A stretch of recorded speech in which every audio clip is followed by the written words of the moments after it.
ale také k přírodě, k cestování. A pro mě bylo strašně příjemné, že se včera na cestě z Mnichova k nám do Prahy zastavili u těch Vitějovic. Věřím, že jste do včerejška mnozí vůbec netušili, kde jsou Vitějovice u Prachatic a že tam je památník 5 armád, které se tam v květnu 1945 sešly. A já bych si dovolil ocitovat slova, která jsou na tom památníku, kde včera naši ruští přátelé a s nimi čeští a polští položili květy a vzdali hold. Cituji.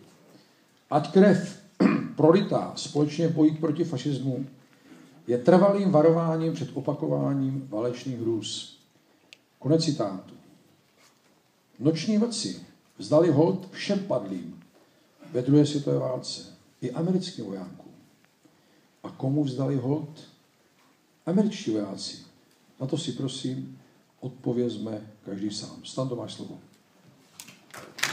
Děkuji, Zdenku.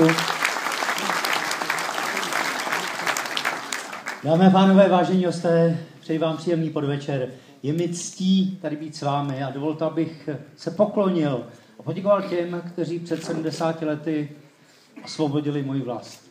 Balšoj privět, balšoj spasibo.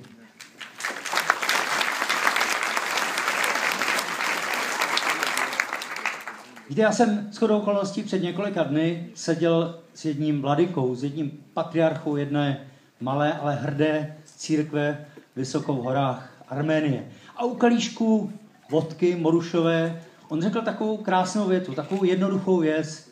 Říkal, co potřebuješ k životu? Potřebuješ, aby byl mír, protože jinak nemůžeš žít, a potřebuješ přátele. A já si myslím, že ještě člověk potřebuje historii, nejen vlastní. Historie nezměníte. Můžete o ní lhát, můžete o ní vysílat, co chcete, ale historie je taková, jaká je a jaká byla. Přátelé si ale můžete vybrat. A to, jestli bude nebo nebude mír, můžete nějakým způsobem ovlivnit nebo změnit. No a my motorkáři jsme takový zvláštní národ.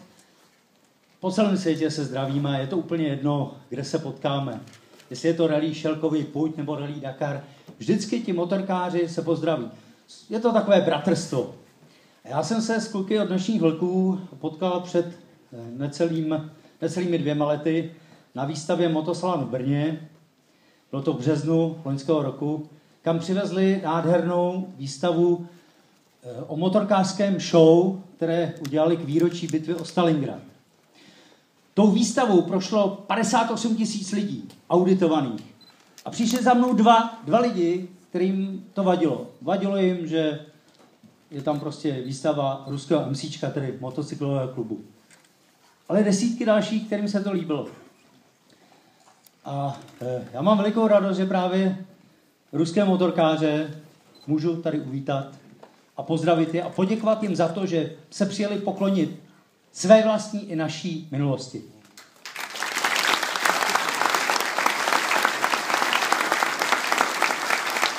No a protože my motorkáři máme rádi trička, tohle je například tričko, na kterém je první technický průkaz udělaný v roce 1922 v Sovětském svazu motocyklům Harley Davidson, tak dovolte, abych jim symbolicky předal tričko z nejstaršího Harley Davidson klubu na světě, který byl založen v roce 1928 v Praze.